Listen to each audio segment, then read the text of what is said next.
we enter the forest.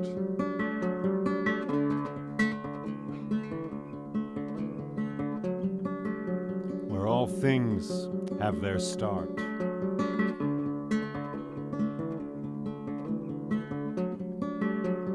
We enter the darkness.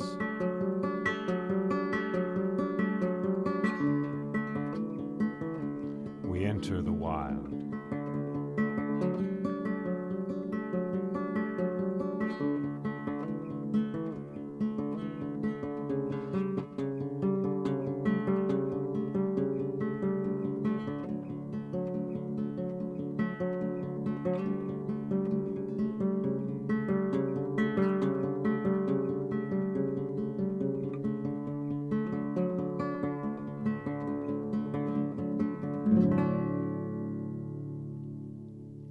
I'm Jay Leeming, and this is the Crane Bag Podcast. And we are summoning up an epic. We are conjuring up an epic. And what do you need? What do you need? You need air and silence. You need a voice. You need a memory.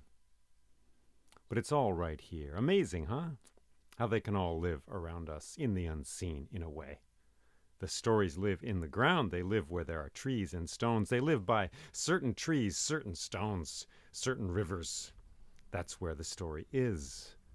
But it is also in the air. It's part of the bargain we get for living on this earth.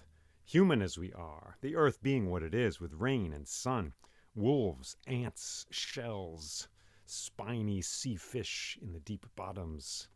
Part of living here on this earth is to be part of a story, and we get to tell stories, and our lives are stories. And so we are telling the story of the Mahabharata. I say we because it is not my story, it is our story. It's a story which belongs to all of us. Perhaps you will find yourself in it. And perhaps you know, or perhaps you remember, or perhaps you will know or will remember. In this story, Vyasa, the poet, is explaining things, is dictating his poem about the entire human race to Ganesha, the elephant-headed god. And Ganesha is writing it down, for Vyasa cannot write. Notice the crucial bridge there between the written and the unwritten and the written. So Vyasa is speaking aloud his poem to Ganesha, the elephant-headed god. Perhaps he's speaking it right now. I think somewhere he is. And in this story, well, many things happen. But it concerns 5 brothers, the Pandavas, for they are all the sons of Pandu the Pale. The Pandavas, who are Yudhishthira, the eldest, the son of Dharma, which is the law, the rightness, the order of this world. Yudhishthira and his brothers, Bhima, who's the son of Vayu, the son of the wind. Arjuna, who's a great warrior, and the son of Indra, king of the gods. And Nakula and Sahadeva, the twins with the shining eyes. And with them we have Draupadi, Princess Draupadi, born out of a crackling fire. Actually born out of a fire. She is the wife of all 5 of them. Strange and miraculous, horribly beautiful, fiercely wild and weird as that sounds, that is the story. And of course there are enemies. Duryodhana, Dushasana. In sum, in general, in brief, this story is the conflict between 2 sides of a family. The sons of Pandu, the Pandavas, and the sons of Dhritarashtra, the blind king. How is he blind? Well, you got to go back. You've got to voyage back into the hills and valleys of this story. We aren't going to go into the whole thing. We're going to take it up where we left it off. We're going to find that thread and pull on that thread. And soon, perhaps, it will be a tapestry. Thank you for joining me. They just lost everything. They just lost everything in a dice game. The kingdom. And now they're setting out for the wild. That's where we are. That's where I am. And perhaps you too.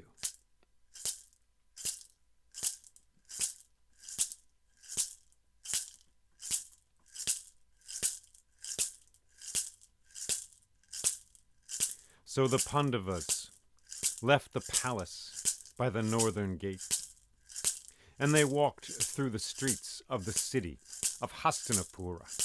the city of the elephant. And as they walked, everyone in the city watched them go. Old men, old women, mothers, fathers, children, women with brass pots shining, balanced on their heads, children clutching their parents' hands. They all stood in the streets and silently watched as the Pandavas walked past. And the parents spoke, and one mother said to her little girl, "Look, my child, look, remember this. These are the Pandavas. There is Yudhishthira, the son of Dharma. There is Bhima, the son of Vayu, the wind god. There is Arjuna, the son of Indra, king of the gods. There is Draupadi, the princess born out of a fire.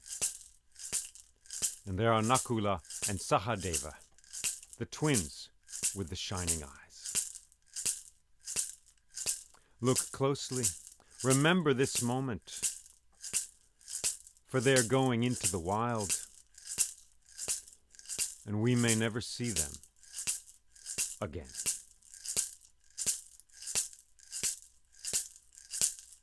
So they walked through the streets, and they left the city through the northern gate, and walked through the fields. Around them, people working in those fields. Far off, they could see villages nestled beside hills, a river gleaming in the sun. They walked all day, and then they slept.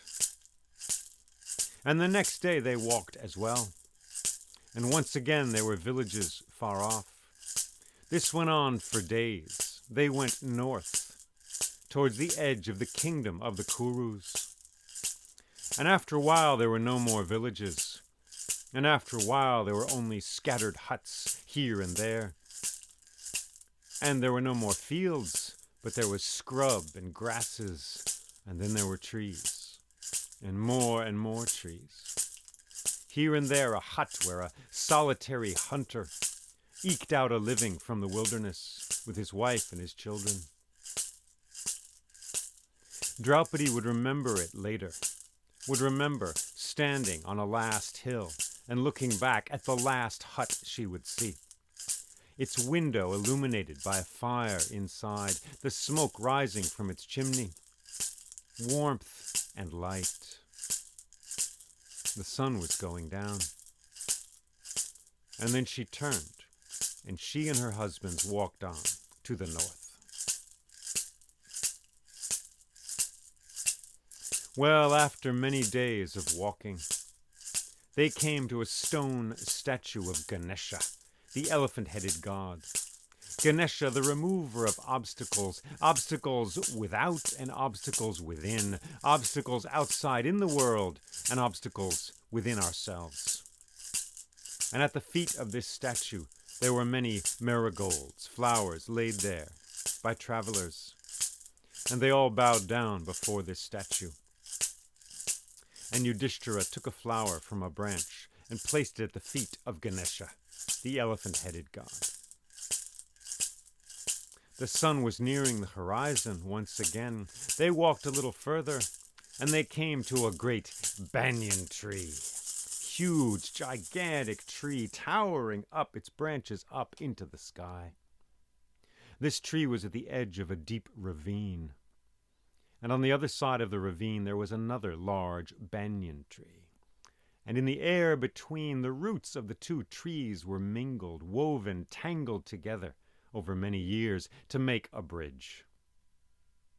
And far below, in the ravine, water glistened and sparkled.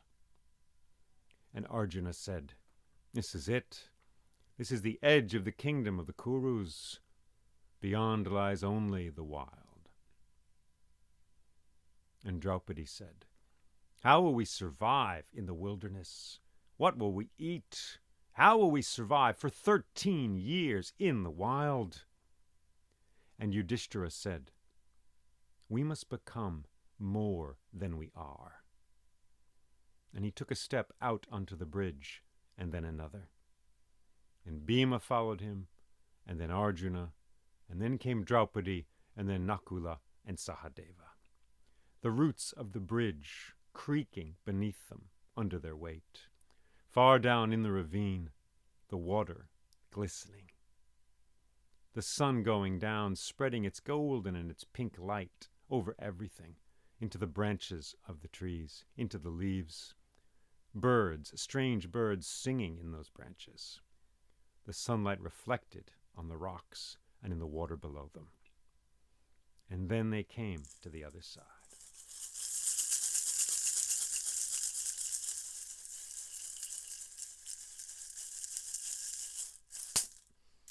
And they laid down beneath the banyan tree on the other side, as the darkness deepened around them. And they all slept. But they had a plan. And the plan was that each of the brothers would keep watch over the others for a little while in the night. So they did, each of them in turn, keeping the others safe. For the wild, well, who knew what would be there? Animals, monsters perhaps, invisible beings, creatures of the unseen world. They'd heard many stories. And at night each of them heard the purr and the clatter and the crackle of all the insects around them, a great flowing river of insect song and music, clattering and peeping out in the darkness, a river flowing through the dark. But when Bhima was awake in the pit of the night, in the darkness, as the others slept, well, something different happened. As he was sitting there in the dark, suddenly everything stopped. Every insect went silent, and there was only quietness. The stars still above him, far above the trees, but no sound. And it was a silence that seemed willful, like it was coming closer, if a silence could be said to come closer. He waited. He listened. He was about to call out. And then the insects started up again, and the clattering music of their song filled the air. And a while later, hours later, dawn came, and Bhima went to his brothers and said, "My brothers, did you hear anything unusual in the night?" None of them had, particularly. And then Draupadi spoke and said, "Yudhishthira, my husband, why are we here? Where is your anger? We lived in a palace once, a place with golden rooms and beautiful halls. Or did I dream all of that? I remember a garden with a spreading mango tree and a reflecting pool, beautiful, reflecting the sky. I remember a throne room. I remember beautiful clothes and sweet music. Yudhishthira, why are we here? Where is your anger? They stole everything from us, all of our kingdom. That dice game was rigged, you know that. Where is your anger? We should return. We should not settle for this. We should take hold of the kingdom. You should rule it as you are meant to do."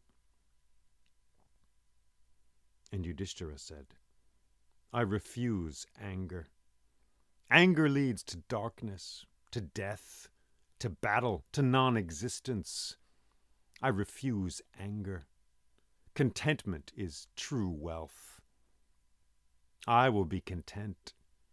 I will think on peace and contentment, for out of that peace, well, flowers blossom and new worlds are born. That is the way of Dharma. That is how the world is preserved, not through anger." "But my husband," said Draupadi, "they stole everything. You know that dice game was rigged. Shakuni, he cheated. We were cheated out of our kingdom, and here we are in the sticks in the mud, with hunger and thirst and biting flies.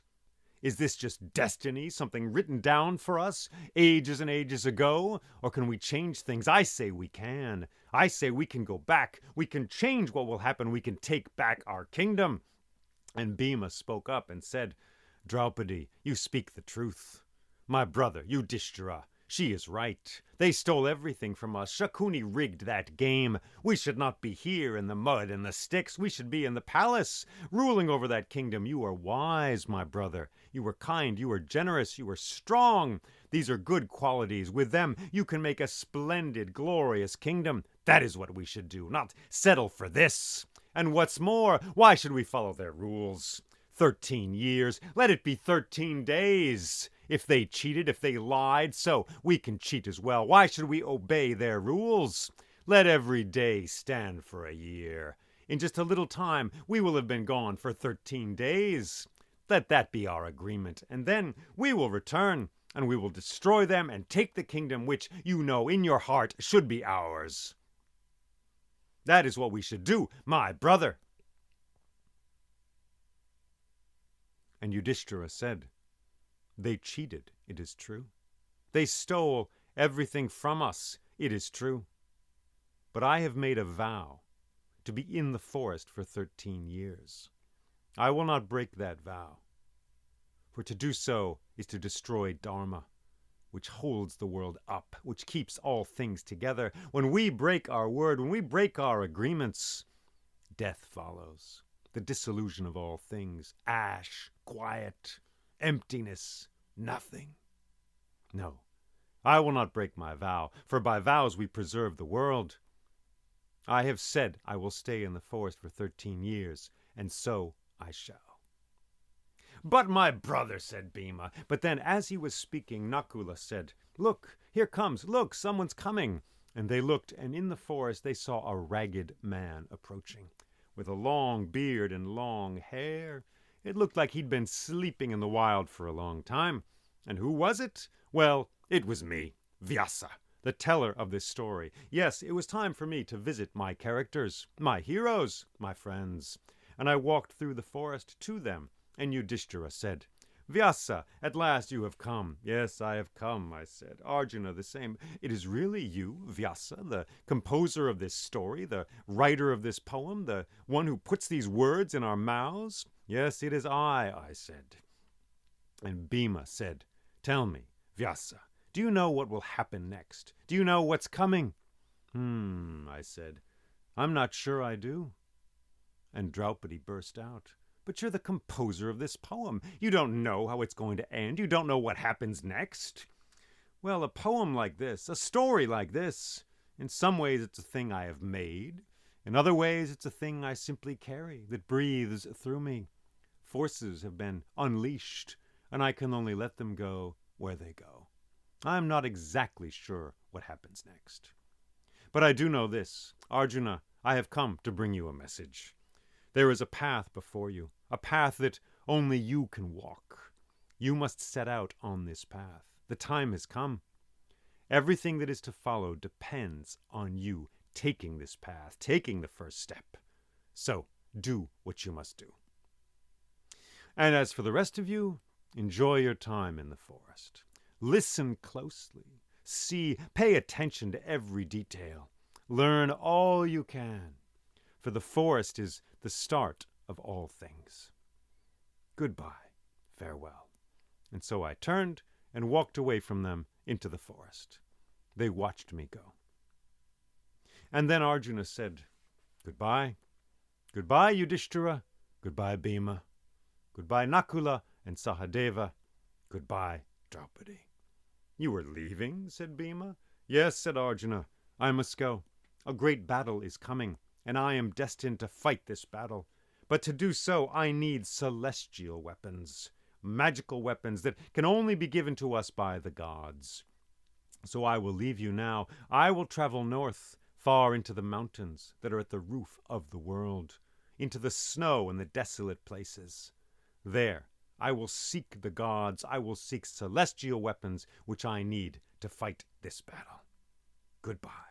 And he embraced each of them in turn, and Draupadi last of all. When will we see you again? She said. I do not know, said Arjuna. And he turned and walked away, settling his bow and his arrows onto his back.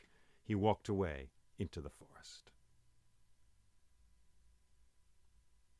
And when his footfalls had died away, Nakula said, if we are going to stay in the forest, we need a place richer than this, wealthier with the fruits of the earth. I can smell them a few days away, the fruit trees, on the bank of a beautiful river. Let us go to the northeast and find these trees. So they set out, and they walked all day. And the trees were large, and they got larger. And there were vines hanging from their branches. And they heard the wild cries of monkeys in the branches of those trees, and the hum and the buzz of strange insects. And once they saw a yellow snake beneath a gray stone. And once they saw a waterfall tumbling down between moss-covered boulders. And once they saw the tracks of a strange animal, perhaps a fox, perhaps a wild dog, hard to tell.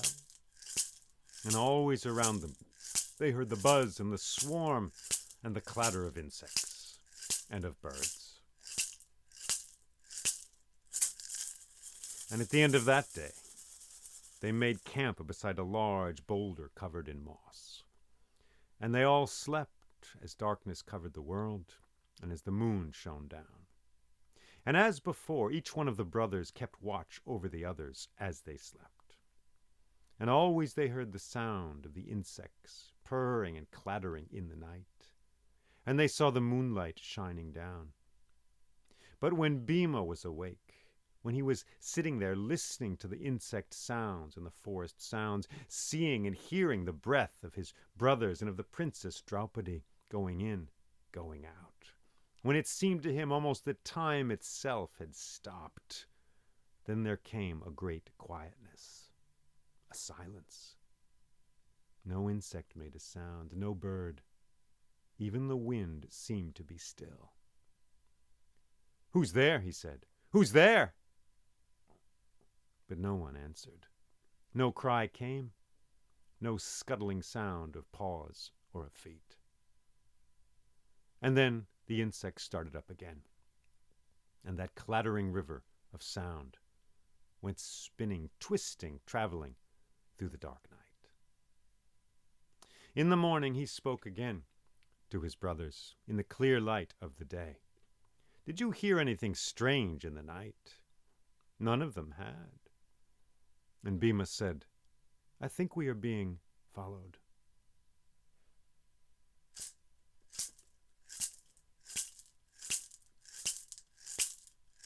And that day, they went through the forest further. And they came to a bog covered in green algae. And they came to strange crystalline rocks beneath the branches of a tree. And they heard the hooting of strange monkeys far off. They found a purple beetle beside a stone. Step by step they went through that forest, where there was no path.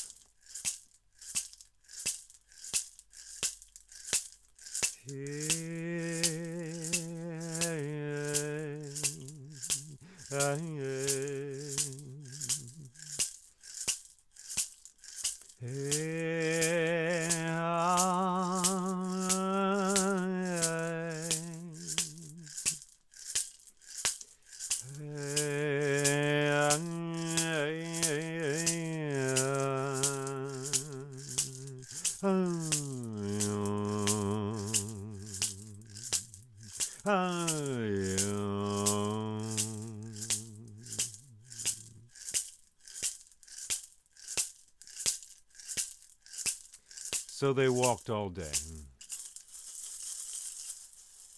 And when the sun went down, they found a place to sleep beneath a tall tree. And as before, each of the brothers watched over the others.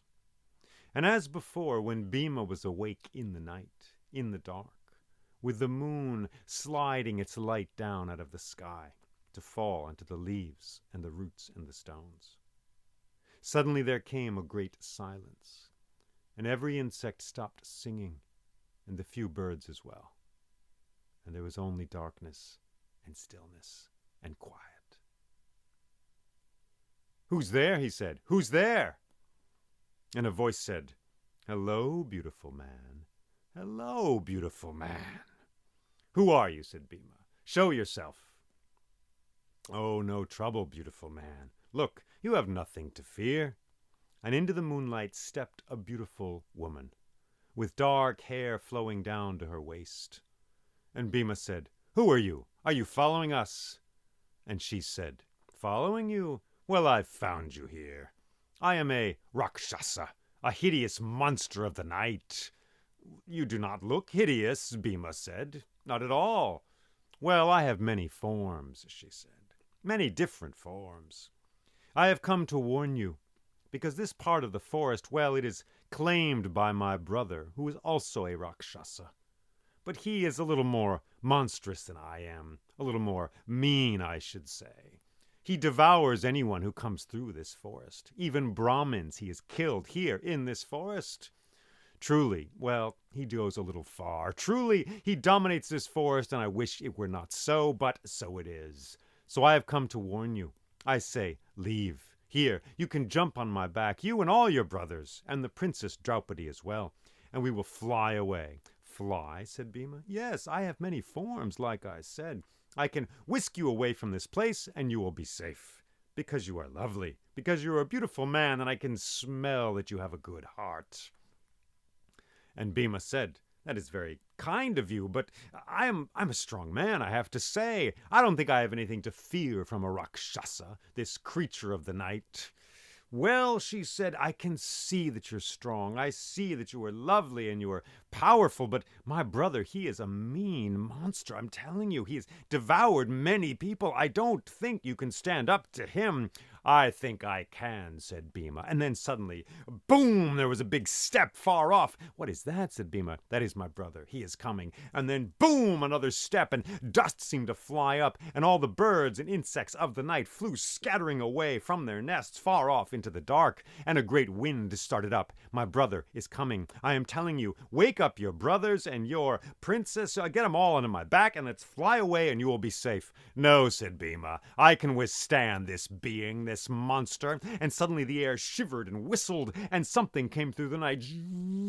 Boom! A huge boulder landed next to Bhima, and a big monster, a Rakshasa, showed himself and said, "Aha! I have found you. I am hungry and I am angry as well. You human, you would taste good and you're trespassing. I will devour you." And Bhima looked, and there was a tall, monstrous figure, higher than the trees, and he had 3 green eyes and flames all over the top of his body, and his hair was like fire itself, so that Bhima himself threw a shadow behind him. And the Rakshasa looked at him with his green eyes and said, "I will devour you right now. Prepare to die." And he picked up a huge tree and whipped it through the air. Stung! And it came flying towards Bhima, but he ducked out of the way. And just like that, Bhima as well uprooted a large tree, and he threw it through the air, shung, like this. But the Rakshasa ducked, went here, went there, and the tree crashed into other trees and knocked 7 of them down to the ground. Boom! And the dust went up, and Yudhishthira awoke, and Nakula and Sahadeva as well, and Draupadi. "What is happening?" said Nakula, and Yudhishthira said, "It is Bhima. I think he's fighting a Rakshasa." And it was true. When they looked, there was a great tumble and a tussling this way and that, and a tangle of limbs and feet, and grunting and shaking, and trees were going here and there. They were pitching trees back and forth at each other. Wham, wham, wham. And then the Rakshasa took hold of Bhima and threw him far away. Boom! And he landed behind a hill and tumbled down that hill towards the bottom of a river. And the Rakshasa went to follow him and finish him off. "We must help him," said Nakula. And they stood up and began to run, but it was too far away. The Rakshasa had thrown Bhima far, far away, and there at the bottom of the ravine, they tussled together. The Rakshasa leapt on him, but Bhima was all over the Rakshasa as well, and they tumbled this way and that in the moonlight of the river, splashing here and there, and finally, with a great burst of strength, Bhima took the Rakshasa and threw him over a boulder and broke his back, crack, right in two, just like that, and the light went from his eyes, the green eyes went out, the fires died out, and his soul went away from him to the realm of Yama, the realm of death, like smoke escaping from a fire that has been drenched in water. And Bhima stood there, heaving and panting in the darkness, and then he lay down on the bank of that river. And above him, at the edge of the river bank, high up, there were his brothers and Draupadi as well. "Bhima, Bhima, what is happening?" And Bhima said, I'm all right, I have done it. I will be home soon." And it was hard for them to get down to him, so they stayed up at the top. And down there in the ravine, Bhima lay for a moment, and then a voice came and said, "Lovely man, Lovely man, you have done a good thing. You have liberated this forest from my brother, who was dominating this forest, who was conquering everything that came in his path. My name is Hadimbi, and I am glad that you are here. I will take you away, and I will care for your wounds. I will heal you. Bhima sat up and looked at her. There she was, standing in the river, her dark hair going down to her waist, her hand extended in the moonlight. Come, she said. This is not a test of strength now. This is a test of weakness, of generosity. I give you my hand. Will you trust me? Will you give me your hand? Bhima looked at her. She had tried to warn him. He did feel kind of broken up and bashed and bruised. He took hold of her hand, and the two of them went away, crossing that river, and went off into the forest. And Hadimbi took Bhima to a beautiful pool of water in the greenery, in the foliage, in the depths of that forest. And there she doctored him with all the powers of the plant world. And she cared for his wounds. And she bathed him in that pool, lit by the moon. And then, taking his hand, she led him through that forest, and she took him to all of her favorite places, the most beautiful places. A place where a waterfall came trickling down into a pool. A place where a green boulder opened out into a view of a lovely valley. She took him to fields filled with flowers. And in all these places, they shared the delights of love.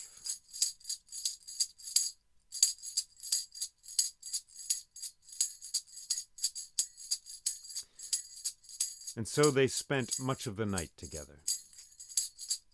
And when the blue light of dawn was in the air, when the sun seemed about to rise, Hadimbi, the Rakshasa, said, Bhima, I am a Rakshasa, of course. I am a creature of the night. So now I must sleep. But you, beautiful man, I will not forget. And perhaps we will see each other again. Goodbye. Goodbye, Hadimbi, he said. Goodbye. And she walked off into the night and was gone. And Bhima looked around and found he was back, near the tree, near where all his brothers and Draupadi were sleeping. And he sat there for a while. And then the birds began to sing, and then the sun rose. And Draupadi said, after she awoke, Did a battle happen in the night, or did I dream it? And Sahadeva said, A battle happened in the night. Look at this forest. It's a wreck and a ruin. And it was true. There were pieces of trees in all directions, boulders scattered here and there, like a great combat had taken place. And they looked at Bhima. Bhima, are you all right? I am fine, said Bhima. We are safe now. There was a Rakshasa dominating this forest, conquering everything, killing everyone who came here. But, well, he is no more. I have sent him down to the realm of Yama, the king of death. So let us walk today and be unafraid. So off they went, and they walked in the forest. And they heard the birds and the monkeys and the wild wind whispering between the branches of the trees.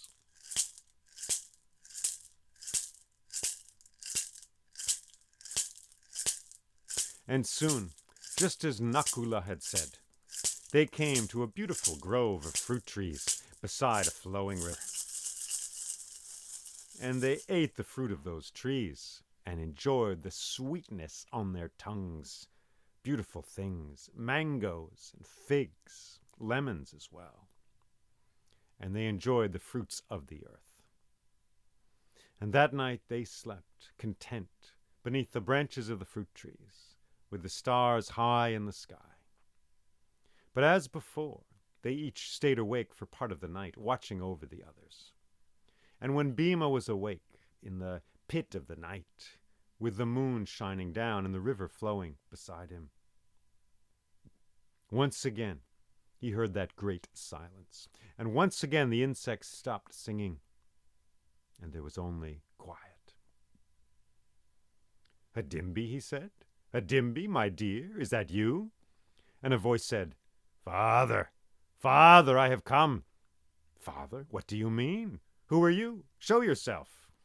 And a large man stepped out into the moonlight. Well, he seemed like a man. He looked sort of boyish, but he was very large. And his head had no hair. It was bald like a pot. And Bhima said, "Who are you? Who are you who call me father?" "Ah, father, I am Ghatotkach. I am your son." My son?" Yes, for you must know, Rakshasas are magical beings.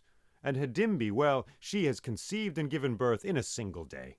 So I am your son. Father, I have come to you to learn who I am, to learn who you are. I would like to hear your story."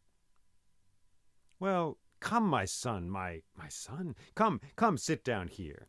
And Bhima kindled a small fire, and he and Ghatotkach sat there. And Ghatotkach said, "Please, Bhima, tell me everything. Tell me your whole story. I wish to know who you are." And Bhima told him what it was like to grow up in Hastinapura, in the land of the Kurus, how they had fought with their brothers Duryodhana and Dushasana. He told him about Drona, their teacher, and he told him about Bhishma, the grandfather with no children who was grandfather to them all. But as he told these stories, Bhima got a little excited, and his voice got louder, and so after a while Yudhishthira awoke. And he sat up, and he looked, and he saw these two figures talking there by the fire. And staggering from sleep, he came to that fire and said, "Bhima, who is this?" And Bhima said, "This is my son, Ghatotkach." Your son?" "Yes, my son by Hadimbi. It's a magical thing. He has come to get to know me and to hear my story, our story." And Ghatotkach said, "Yudhishthira, is it really you? Yudhishthira, the son of Dharma?" "Yes," said Yudhishthira, "it is I." "Well, I want to hear your story too. Please sit down. Tell me everything." So Yudhishthira sat down, and beside that fire, he began to tell his version of the story. And he told Ghatotkach about the dice game where he had lost everything. And he told him about the wedding of Draupadi to all of them together. And he too, as he spoke, well, his voice got louder and louder, and soon Nakula and Sahadeva awoke as well. And they saw these three figures speaking by the fire, and they came into the firelight and said, "Bhima, Yudhishthira, who is this here?" And Bhima said, This is my son, Ghatotkach. We're telling him our story. Come, sit down." And Ghatotkach said, "Yes, please, Nakula, Sahadeva, tell me how it was for you. Tell me how it was for you in the burning house." And they told him about the house that had been on fire where Duryodhana had tried to kill them. And they spoke about Arjuna and his great feats, how he had made flowers fall out of the sky. They told him about Karna appearing in the arena in the light of the setting sun, with the golden breastplate shining on his chest. They told him about the great dance and the feast after the wedding of Draupadi, and how they had all danced in an amazing circle there inside the yellow palace. But their voices too became somewhat loud, and soon Draupadi awoke, and she came to the fire also. "My husbands? Who is this one here?" And Bhima said, "Draupadi, my dear, my princess, this is, Ghatotkach. He's my son." "Your son? What do you mean?" "Well, let me explain." And he took Draupadi's hand, and they went off into the forest together. And there were some shouts and some intense voices. There might even have been a slap. And they spoke this way and that way, and they talked and they tangled it all out. And then after a while, they came back to the fire. And Bhima sat down, and he was silent. And Draupadi sat down, and she was silent as well. And a fire burned in front of her, and a fire burned in her eyes. And she looked at all of her husbands, and she looked at Ghatotkach, and she said, "Well, you've heard many stories, but let me tell you how it really happened." And she too told her story, told her version of everything which had happened to them.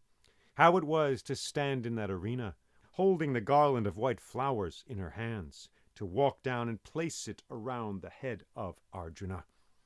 How it felt to be with them all, to be there in the palace, dragged before Duryodhana and Dusasana. How it was to walk out of that palace, out of that city, and through the countryside until they came to the wild. And Ghatotkach listened to everything they all said, and he took it all in, and it went deep into his soul. And one by one they became sleepy, and they went off.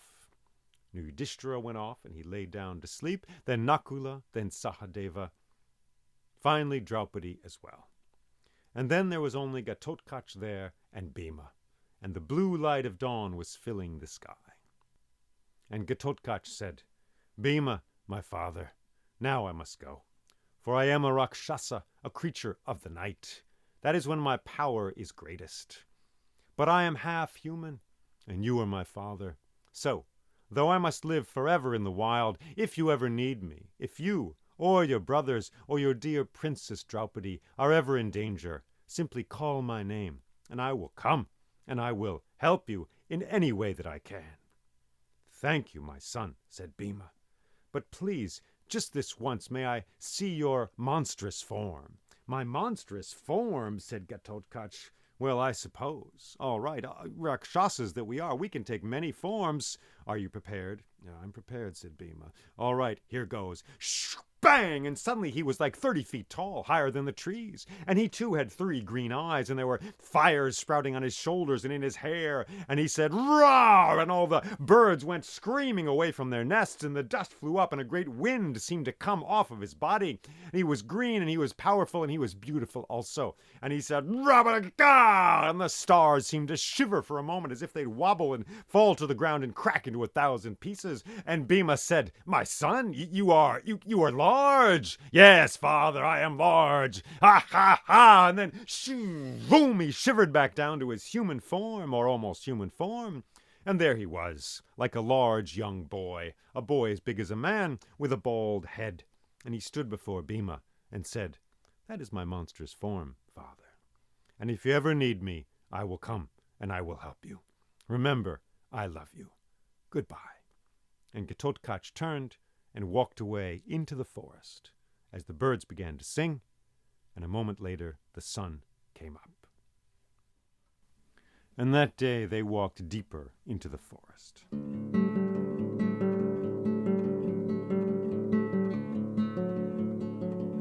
And the trees became even larger.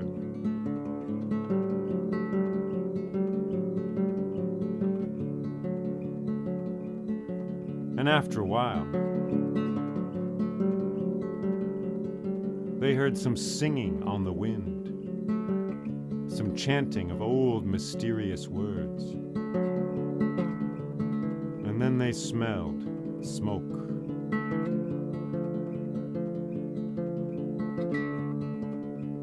And they followed the smell of this smoke.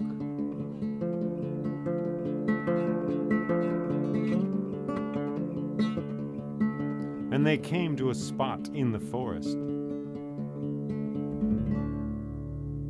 where a Brahmin was chanting and singing. And before him there was a great pile of ash and charred sticks and branches and burned leaves. He had his eyes closed, his breath going in, going out, and he was singing. They went to him and sat beside him, calmly, quietly, saying nothing. And after a while, the song left him and did not return. And he was quiet. And the Brahmin opened his eyes. And Yudhishthira said, "Greetings, dear Brahmin. We are travelers coming through the forest. We see the ash and the charred branches here of this great bonfire. We hear your sad song. And we are wondering, why are you here? What has happened in this place?" And the Brahmin said, "It's a sad, sad story. Yes, there was a young woman who came this way. And in her heart she was filled with a desire to be a warrior, to learn the arts of the men, the kshatriyas, the sword and the spear, the bow and the arrow. She had traveled the world for a long, long time, seeking to learn these things. For she wanted to kill an old, old man. But she could find no one who would teach her these skills. So she was filled with anger, she was filled with grief. She came to me in the forest. I could not help her. She stayed with me for some days. I tried to talk to her, to speak some flowers and laughter and singing birds, some deep wisdom into her, but it was no use. One day I went to the river to bathe, and as I was in those calm, sparkling waters, I smelled smoke. I rushed from the river, came back here, and I saw that she had built a large bonfire and had thrown herself upon it. And so she is no more. And so now I sing and I chant for her soul, that she may find peace. That is a sad, sad story, said Yudhishthira. Who was this old man she wished to kill? Did she tell you his name?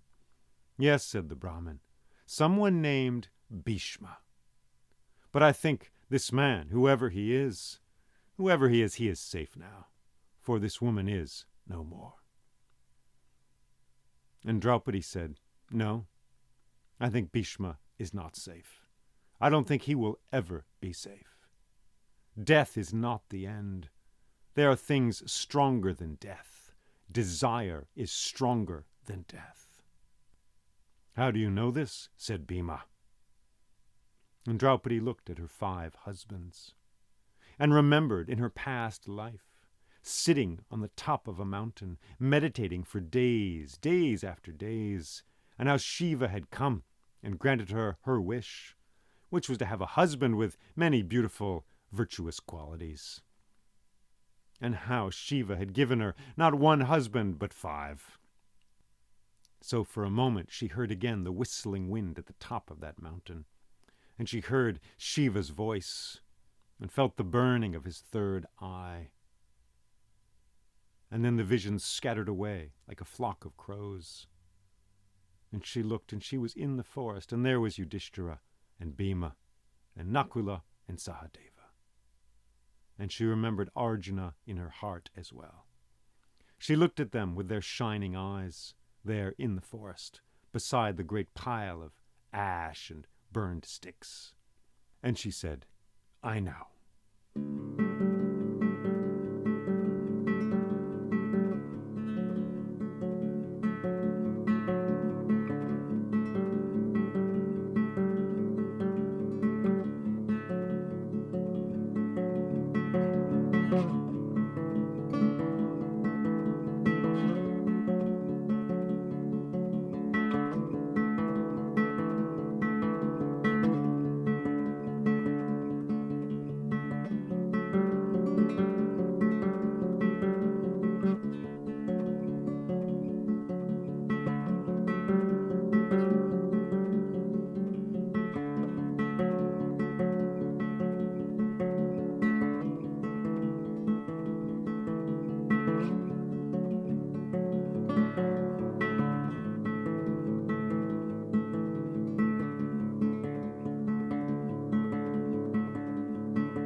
I hope this story is personal.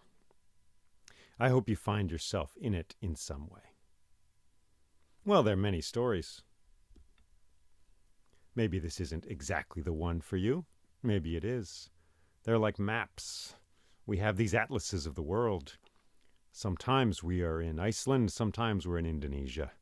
Sometimes we're in Tennessee or Brooklyn or the far deserts of the world. What I mean is, each of these stories, it's a reflection of a state of the soul, of a place in life, if you don't want to use that word soul. It's a map to a territory you or I might inhabit. And so this story, told by thousands of storytellers over thousands of years, amazing to say that, but it seems true. So this story can be a map to a voyage we might be on, we might go on. And in this case, in this part of the story, it's a voyage away from the city, from the world of humans, stores, shops, and into the wild.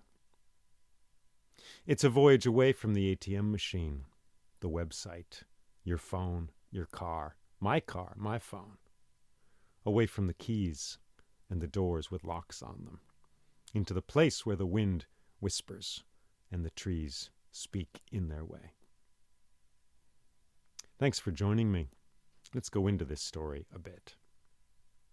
I grew up on the East Coast of America, so as an American, there's a certain pull of the wild, which is shared by everyone on the earth, but, well, perhaps it's a little different depending on your culture. But there's this sense, I think, no matter where you were from, no matter what you call home, wherever you call home, that the forest is in a way the place where we are more truly ourselves. They leave the palace, they go from the city, they go through the fields where people work to grow things, to grow plants in rows, be they rice or potatoes or apple trees, growing things in an orderly way. And then the Pandavas and Draupadi, they enter a wilder place, first a place of hunters and gatherers, hunters in little huts by the edges of the forest. It's as if they're traveling back in time. Humans have been on this earth for, well, who knows, about 2.5 million years. That's the first tool found in Africa, a stone tool there. An axe head, I believe it is. So we've lived for a long time on this earth, and we've been in cities for only a very short time. Really, really short. About 10,000 years. When you're looking at 2 million years or so, that's a big time span. So much of who we are, perhaps, is still drinking in the stillness and the wildness of the forest. And so to voyage away from the city, away from the streets and the sidewalks, where you walk in straight lines because that's how the roads are laid down, where you do not walk in a curve or a tangle or a scribble of a path. So we journey back into the past.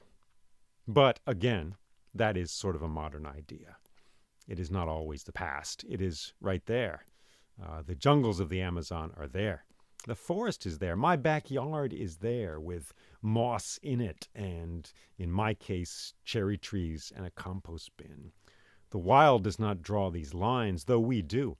Though the civilized mind likes to have a border. This is where the wild is, this is where the civilized is, and this is where the line is, the border.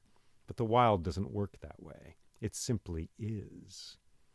And in that lies its freshness and its power to rejuvenate itself and us as well. So in this story, we're taking a big exile, 13 years in the forest, in the wild. What will they meet there? Who will they find? Well, they find the bridge of roots, for the forest is at the source of all things. And they find Rakshasas, demons of the night, non-human creatures, not animals exactly, monstrous magical beings, monstrous but kindly as well. In one at the same time, Bhima confronts evil, if I can say that, an angry Rakshasa, and a kind-hearted one, Hidimbi by name. So it's interesting the story does that right away, showing us those two sides of this monstrous realm, if I can call it that. Again, it's the human mind which likes to divide things up, good and evil, plus or minus, on or off, yes or no. But the reality is a little different, with variety, at least of yes and no, shades of meaning, shades of anger and hunger and desire. So he meets this Rakshasa and kills it in the forest, and then there's Hidimbi, and by her he has a child, Ghatotkach. It's a fun name to say, by the way, Ghatotkach. So I love the retreat of this story. The way it's like a wave going up the beach and then going back into the great sea of itself. They go into the forest. The story makes space for that sort of introverted time, if I can call it that, where they confront these unseen powers beyond the human realm, and where they argue it out also. Let's remember, Draupadi, speaking her mind. Way to go, girl. Not some take it easy princess, no. Saying her mind, saying, look, people, let's go back and let's get our kingdom back. It's very similar in a way to what Duryodhana said about how a king must be discontent. He must have a hunger to claim and to conquer. What Draupadi says is a little different, but not that far off. Her urge is more someone who's been wronged and wants to make things right, more than someone who wants to conquer and to claim. But it's a similar energy. Not that it's evil, more that I can understand Duryodhana a little better after hearing those words out of Draupadi. Where is your anger, Yudhishthira? And Yudhishthira, well, he's in tune with things. He's too passive, we might say. He's just sitting around. Contentment is the biggest wealth, he says. But he has made a vow, and that is his strength. His vow is his strength, and he's going to stay by that vow. For he is the son of Dharma. Dharma, which is literally that which supports. It's the Dharma of a fire to burn. It's the Dharma of ice to be cold. It's the Dharma of wind to blow and then to be still. So he is going to obey that Dharma. Beautiful character, a beautiful character, as are they all. And we can remember that in a way, all of these characters can be inside of us. That is the Jungian way. And in some way, the story makes it easier for us to relate because it's just divided up. You know, the strong part of yourself, there's Bhima, and the kind of conquering warrior side of us, Arjuna, the wise, smart side, Yudhishthira, the fiery, passionate side, perhaps Draupadi. We will learn more about all of these characters as we go on. We will learn from them by what they do. I remember Boy Scout campouts when I was a kid. I remember once having contact lenses, and this seems impossible, but the contact lens case froze in the night, and I opened it, and there were two like half moons of ice with a contact lens between them, and then I put the contacts in my eyes, and they were cold. What a strange experience. It seems impossible. I mean, it's saline in those contact lens things, so it's salt water. How could it have frozen? But that's what I remember. Maybe I did something wrong or something. But I remember that weirdness, the strangeness. And perhaps you know what it's like to sleep outside in the forest without a roof above your head. Such a small thing, but it changes your consciousness in a big way. Suddenly you are open. Suddenly you are vulnerable. How much our houses change our consciousness, change the way we are, change what we think about the world. A thought that we think in a house is not the same as a thought that we think in a field or a forest. For thoughts out there in the wild must take into account the mushroom and the vole and the raccoon and the sparkle of the stars in the sky. They must dwell in a realm with many other beings, seen and unseen. In a house, we have this illusion of control, of conquering, of being, of being in charge of things. So I think of that, of going on a campout, being in the wild, and of all the strange, confusing feelings we get out there. And then we get Amba, for that is her name. Amba, remember, who was spurned by Bhishma. Well, Bhishma, if we remember way back at the beginning of this howling, wild, riddle-filled tale that is the Mahabharata, we remember how Bhishma won her in a contest to marry Vichitravirya, the prince, but how she pleaded with him and said, "Release me, I'm actually in love with King Salva." And Bhishma gave his word. He said, "I will release you, you're a free woman." And then King Salva refused her because she had been won by Bhishma, who's a big, strong, powerful warrior. And Salva said, "I don't want you. You've been touched by him, sullied by him, even though nothing actually happened. But still, in the eyes of the world, you're a taken woman. So I refuse you. Go back to Bhishma." And then Bhishma would not take her back. So a woman treated as property, we could say. But a woman taking things into her own hands.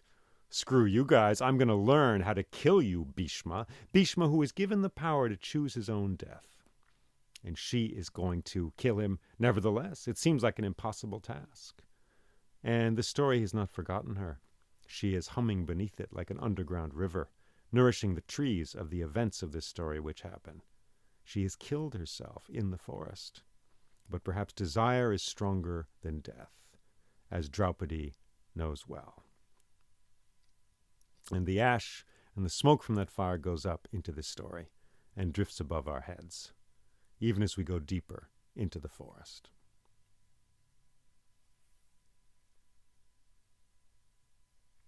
When I worked as a ranger in Yosemite National Park, there were many things I loved about that job. But in a kind of a not so, way I'm proud of, I enjoyed working at the visitors center. People would come and I got to say the famous line, your cell phones won't work here. It's 1,000 miles of forest. Your cell phone won't work here. As if I was holding the cards, as if I was telling them, this is the forest, people. It's wild. I'm part of it too. And we're out of your depth. You're out of your depth now. You're in the wild. You can die out there. And so that's very true. But it was as true for me as it was for the people I was talking to. And with my uniform on, with that flat hat on, I was given an illusion of control. An arrogant sense kind of seeped into me when I said something like that. Because it was as true for me as for anyone else. I was out of my depth. And in a way, those are the most memorable experiences. I remember driving, because it's a big park, 1,000 square miles. I would drive at night home from the visitors center, passing through just emptiness, I want to say. It's not empty at all, but it's the wild, And sure, it's a park. It's been conquered. It's been cleaned out of Native Americans, basically, which is a great crime. It's kept as a sort of a park, not as a place where humans really dwell and relate to the wild. So it's very artificial in that way. But nevertheless, you have miles and miles of just forest. And I remember driving through it sometimes in the moonlight and just overcome with desire to get out of the car. Now, I was there with my wife, also a ranger, and I owe it to her that I was a ranger. That's another story. And our daughter, who was, 4 months when we arrived, a year, again, later, 2 years. So I had to get home to them. But at the same time, the pull of the wild was so great. And sometimes I would stop just in the middle of, we would say, nowhere, though it was a place. Once I stopped and just went off into the forest, and there was a basketball-size piece of quartz, huge, just chunky.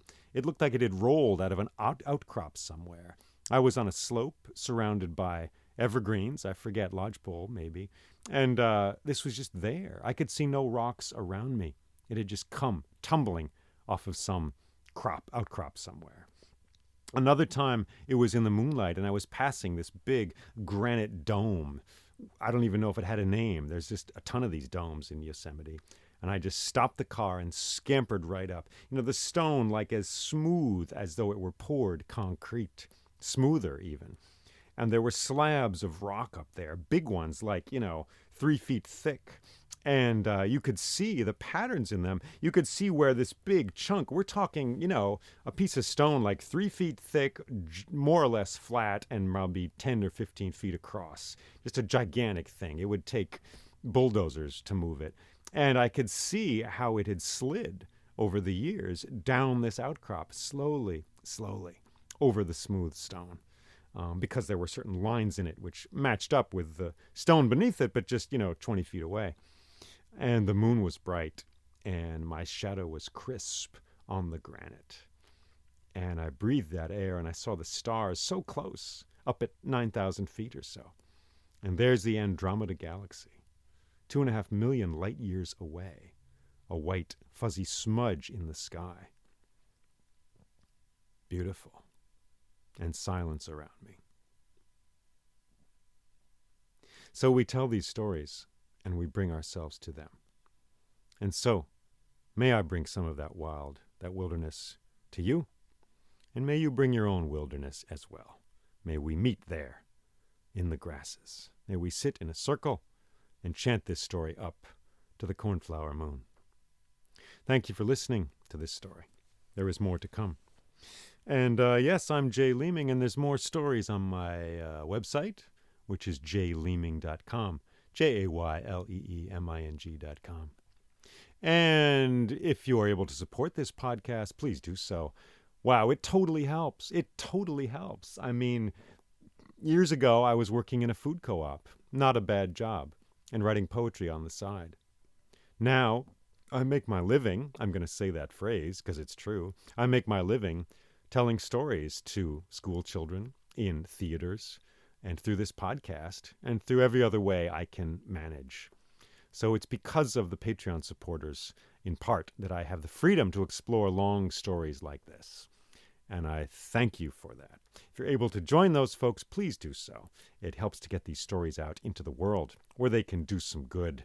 The reality we're in, complex as it is, needs these stories, needs the magic and the wisdom of these stories, which carry in them indigenous wisdom of the world, be it India, Iceland, Germany, Brazil, Hungary, wherever you are, Michigan. So that's www.patreon.com/storyjl, and you'll find me there. Thank you for listening to this. May this story sit well in your hearts, and take care.